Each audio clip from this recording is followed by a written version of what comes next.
நம்முடைய பிதாவாகிய தேவனாலும் நம்முடைய இரட்சகராகிய இயேசு கிறிஸ்துவினாலும் உங்களுக்கு கிருபையும் சமாதானமும் உண்டாவதாக.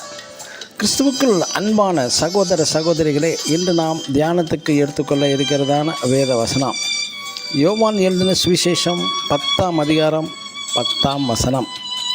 நானோ அவைகளுக்கு ஜீவன் உண்டாயிருக்கவும் அது பரிபூர்ணப்படவும் வந்தேன்.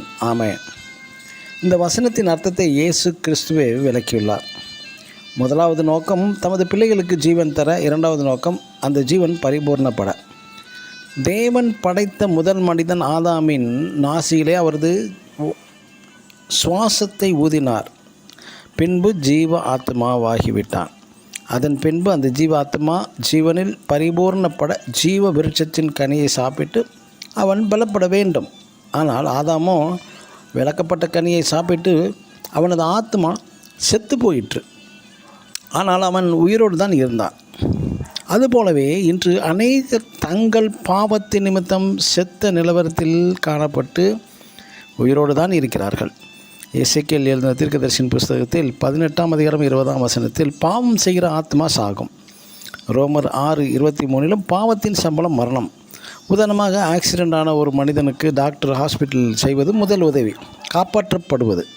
அது போதாது பிரியமானவர்களே. அடுத்து அவனுக்கு ஏற்றவாறு அறுவை சிகிச்சை செய்ய வேண்டும். பின்பு சத்தான ஆகாரம் தந்து அவன் புசித்து பலப்பட்டு தானாக எழுந்து எல்லா வேலைகளையும் செய்ய வேண்டும். அது அல்லவா? அக்கிரமங்களினாலும் பாவங்களினாலும் மரித்ததான மனுஷனும் ஜீவன் பெற தமது சிலுவை மரணத்தின் மூலம் சிந்திய இரத்தத்தின் மூலம் ஒரு மனிதன் காப்பாற்றப்படுகிறான். இது போதுமா என்றால் போதாது.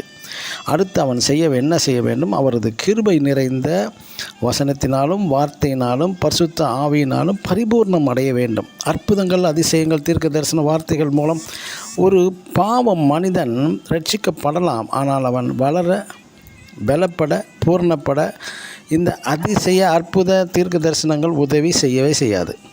அவன் பரிபூர்ணம் அடைய ஆயுசு நாட்கள் முழுவதும் வசனத்தினாலும் அவரது